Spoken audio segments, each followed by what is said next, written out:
د خوست کانونو پټرولیم ریاست له لوري د کرومیټو کان چې د تطبیق چارې شرق نفرایټ پروسس شرکت ته د آزاد د داوطلبۍ له لارې په واک ورکړي د تاڼیو په ورژلې سیمه کې د استخراج چارې پیل شوې د مسؤلینو په خبره له دغه کان به د 15 کالو په موده کې د دولت خزانې ته 215 میلیونه افغانۍ عواید جمع کړای شي.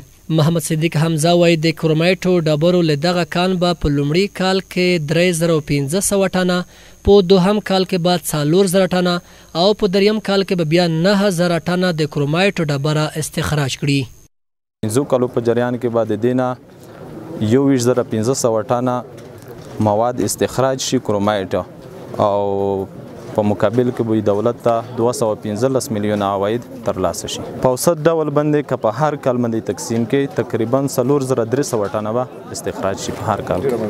هاخوا بیا د شرق نفرایټ پروسس شرکت مسؤلین وایي لا د وړاندې به د هیواد په زیاتره ولایتونو کې کانونه په غیر قانوني توګه استخراج کېدل چې ټوله ګټه به شخصي جیبونو ته تلله، خو اوس دوی خوښي ښیي چې د کانونو برخه قانوني شوې او د آزاد داوطلبۍ له لارې شرکتونو ته په واک ورکول کیږي. کلونه را په دې خوا په افغانستان کې د قانون غیر قانوني استخراج د مافیا په لاس کې وو، او خوشبختانه د اسلامي امارات د راتګ سره دغه قراردادونه اوس په شفاف ډول شرکتونو ته ورکول کیږي چې هغه په مسلکي ډول باندې دوی تاسو وینئ چې هر معدن په مختلفو ولایتونو کې افتتاحي کیږي او په مسلکي ډول د استخراج کیږي. د یوې خوا نه د حکومت عواید زیاتیږي او د بلې خوا د هغو ولسونو دپاره ځوانانو دپاره د کار زمینه مساعد. د سیمې مشتواله هم د کرومیټو د کان استخراج ډیر مهم بولي. دوی زیاتوي چې په دغه کان کې به د سیمې ډیرای بیکاره ځوانان په کار بوخت شي. دغه شرکت ایورکو امکان لري د می خلک د وړو ماشومان د ژوندکي به د ټول 200-300 نفر به په کور بوخت شي. د نشایي مواد نه به ودري، د بل شي نه به ودرېږي، خپل لوله رزق نو په کا به جوړوي.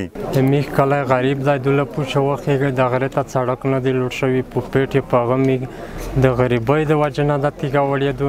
یس یا میږ حکومت نه اسلامي امارت نه دا غوښتنه کوي چې میږ ته خپله فیصدي پکې وکړو. د کانونو پټرولیم ریاست له لوري د دغه کان 1 ټن ډبرې قیمت 10,000 افغانۍ شرق نفرایټ پروسس شرکت ته د 15 کالو لپاره ورکړی دی. د معلوماتو له مخې څو ورځې وروسته به د خوست ګربزو سیمه کې هم د 2 کانونو د استخراج چارې پیل شي.